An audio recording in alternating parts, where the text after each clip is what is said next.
Hi hello friends, இன்றைக்கி ஒரு முக்கியமான ஒரு அப்டேட் ஒன்று வந்திருக்கு. என்ன அப்படின்னு பார்த்தீங்க அப்படின்னா, ரேஷன் கார்டு வைத்திருப்போருக்கு புதிய 3 வகையான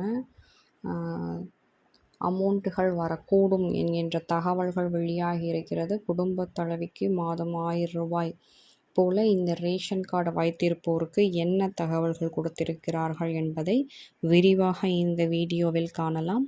ஸோ வீடியோவை ஸ்கிப் பண்ணாமல் முழுமையாக பாருங்கள். நம்ம சேனலுக்கு இப்போ தான் நீங்கள் ஃபஸ்ட் டைம் வந்திருக்கீங்க அப்படின்னா கண்டிப்பாக நம்மளை சப்ஸ்கிரைப் பண்ணிவிட்டு ஆளுங்கிற பெல் ஐக்கானை டச் பண்ணிக்கோங்க. நம்ம சேனலை சப்ஸ்கிரைப் பண்ணுறது மூலியமாக உங்களுக்கு நோட்டிஃபிகேஷன்ஸ் நிறையாக வரக்கூடும்.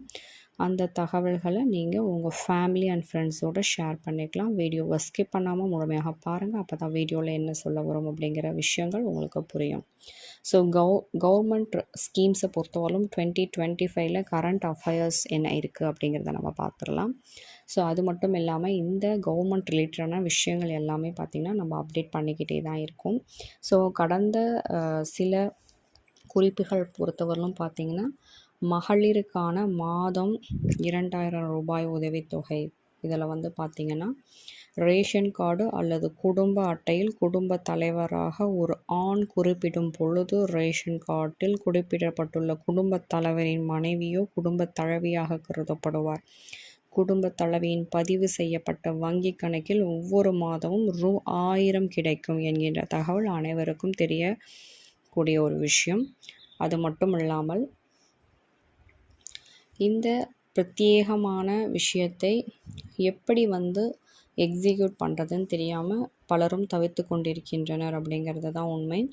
கிட்டத்தட்ட 1 கோடிக்கு மேலே இதற்கான அமௌண்ட் கிரெடிட் ஆகிட்டுருக்கு அப்படிங்கிற அந்த தகவல்களை கவர்மெண்ட் டிக்ளேர் பண்ணியிருக்காங்க.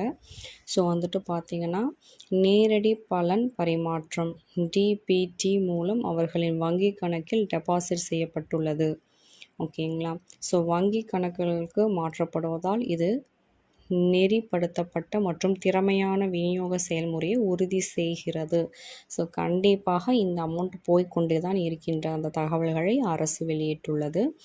ஸோ 1000 ரூபாய் திட்டத்தின் கீழ் குடும்ப தலைவியாக இருக்கும் பெண்களுக்கு மட்டுமே அரசாங்கம் 1000 வழங்குகிறது. குடும்பத்தில் ஒரு பெண், அதாவது குடும்ப தலைவி மட்டுமே மாதந்தோறும் 1000 பெற முடியும். குடும்ப அட்டையில் குடும்பத் தலைவராக குறிப்பிடப்பட்டுள்ள பெண் குடும்பத்தின் பெண் தலைவராக கருதுவார். குடும்ப அட்டை மற்றும் குடும்ப அட்டையில் ஒரு ஆண் குடும்பத் தலைவராக குறிப்பிடும் பொழுது குடும்ப அட்டையில் குறிப்பிட்டுள்ளப்பட்ட ஆண் குடும்பத் தலைவரின் மனைவி குடும்பத் தலைவியாக கருதப்படுவார். ஏழை பெண்களுக்கு நிதியுதவி வழங்கும் திட்டத்தின் கீழ் 1000 அளிக்கப்பட்டுள்ளது. ஒரே குடும்பத்தை சேர்ந்த அரசு பள்ளியில் படிக்கக்கூடிய ஆண் மாணவர்களுக்கும் பெண் மாணவிகளுக்கும் ரூ.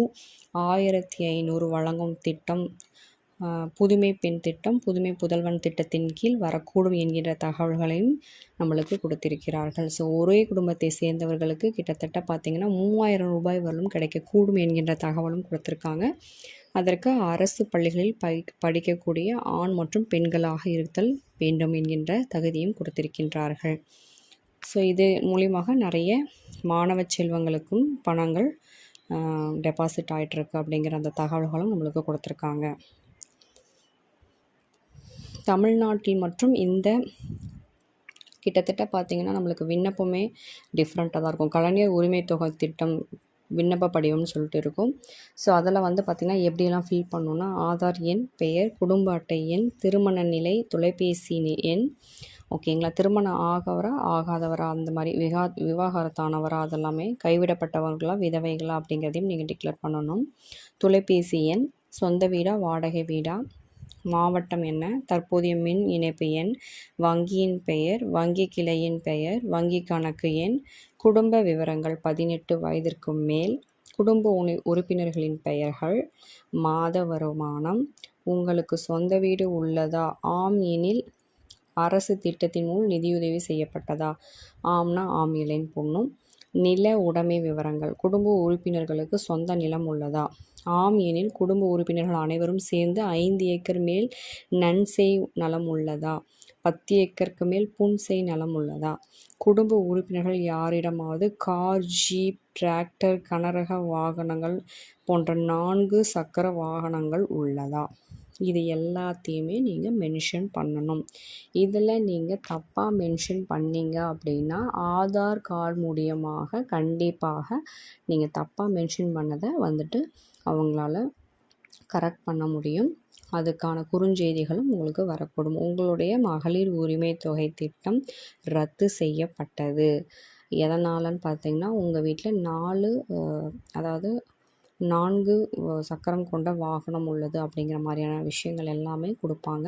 ஸோ கரெக்டாக உண்மையான விஷயங்களை இதெல்லாம் டிக்ளேர் பண்ணிவிட்டு நீங்கள் அனுப்புனீங்கன்னா கண்டிப்பாக மகளிர் உரிமை தொகை திட்டத்தின் கீழ் உங்களுக்கும் 1000 ரூபாய் வரக்கூடும் என்கின்ற தகவலை கொடுத்துருக்காங்க. கண்டிப்பாக இந்த தகவல் யூஸ்ஃபுல்லானதாக இருக்கும்னு நினைக்கிறேன். வீடியோவை ஸ்கிப் பண்ணாமல் பார்த்ததுக்கு நன்றி.